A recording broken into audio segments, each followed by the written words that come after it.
I'm so ready. I'm so ready for this game. Hey, everyone, check your calendar. What day is it? And you're probably like, I don't know. I guess it's almost Thanksgiving. I guess you're wrong. It's the 8th day of Movember, and you've already missed an entire week.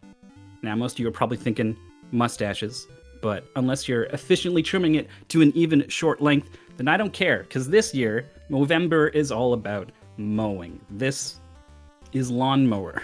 It's a homebrew NES game released in 2011 by a developer called Shiru, and it's no joke one of my favorite NES games ever.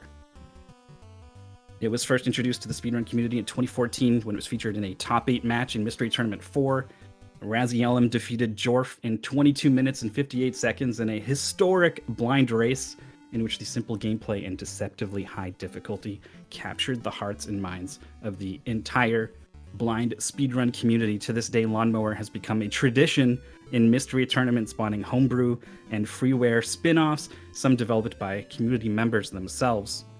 In the original Lawnmower continued to be raced for a short while, and a three-way race by Blecky, Boney, and Nightmare actually made its way to the GDQ stage in 2015, but nobody really took to sitting down and optimizing the game for a proper speedrun until Jimmy Poopins. 3 years ago, Jimmy posted a 527, and it stood for 2 years until about 8 months ago when Lawnmower was featured as one of the 10 games in the Ultimate Decathlon. It's a very cool speedrun competition based mostly in France, where a community competes in 10 games over a period of a few months. So the Lawnmower leaderboard exploded with runs from new runners pushing each other, and KTH ended up on top of the leaderboard with a 509. And Jimmy, as you'll see in a bit, has been locked in a very heated battle with Becco over the Ninja Gaiden 2 record, but don't worry, that is coming up next. They will race each other. That's the game maybe both are known for. But that didn't stop Jimmy from taking some time out to incorporate some new strats from the new runs and retake the Lawnmower world record by 9 seconds this month. So, with the fastest, mowingest groundskeeper to ever cut grass waiting in the wings, you guys ready to mow some lawns?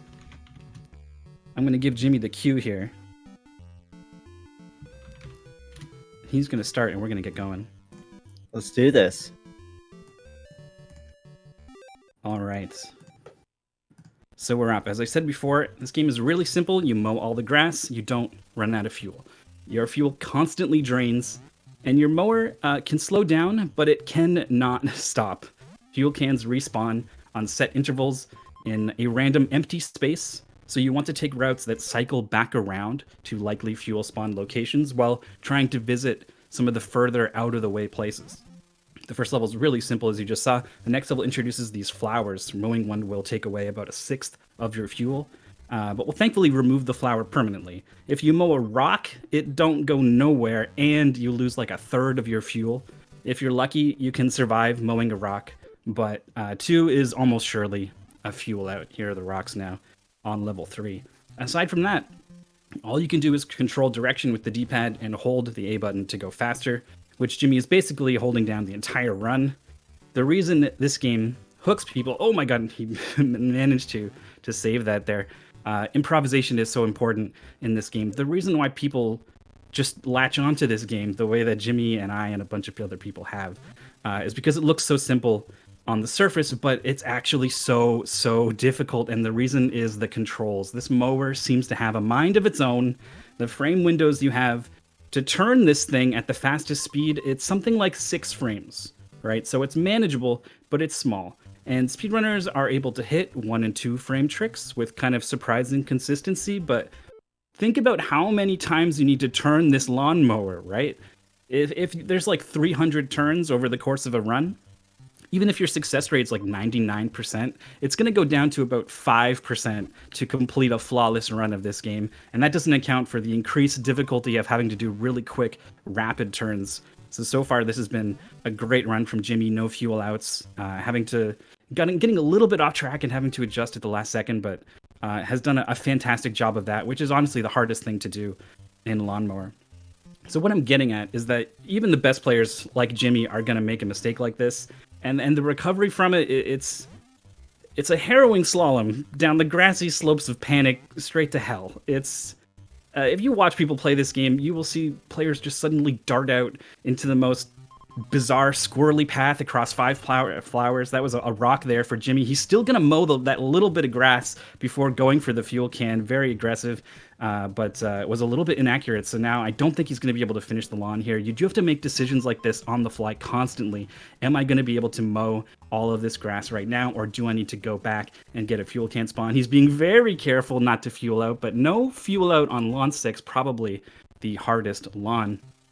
Anyway, the reason why your mistakes look so insane, oh, he's going to be able to get back to the fuel in this game, is because your mower goes too fast. By the time your brain recognizes you've made a mistake and you press the corrective input for it, your lawnmower has already traveled another square. So your corrective input is now sending you into a rock.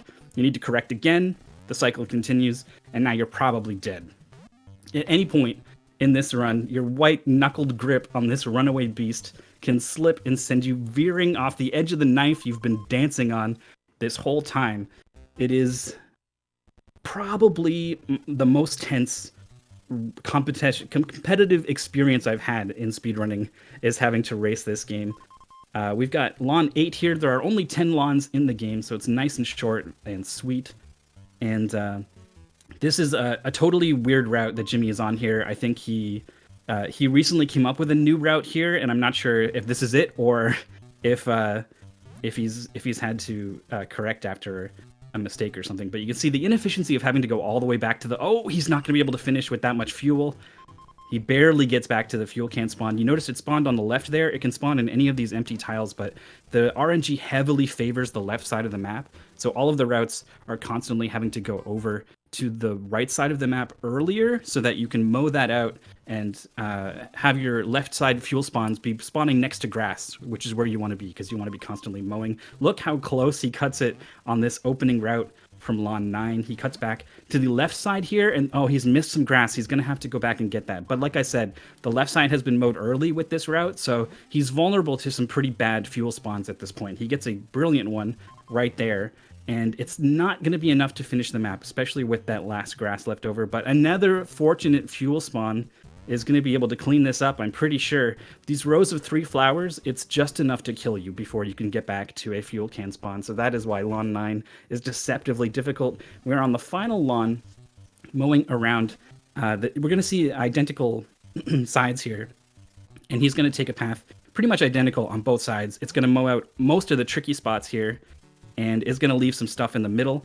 You want to leave grass kind of everywhere. You don't want to have a big empty spot somewhere, because then if the fuel can spawns over there, you're not going to be mowing any grass while you go to get it. So you kind of want to have grass everywhere so that everywhere you go, you are mowing grass. He's very close to finishing. The best race times I've ever seen. Oh my goodness, he got a left side fuel can spawn. Okay, he is going to be able to get to it in time. Really nice reaction there. This is hands down the best marathon race time I've ever seen for this game. What is the final time here? I need to check it's 5:43 or something. It's a phenomenal. He's freaking out in chat. That is Yeah, it looks really close to like a 5:41. Yeah, that was really... Wow.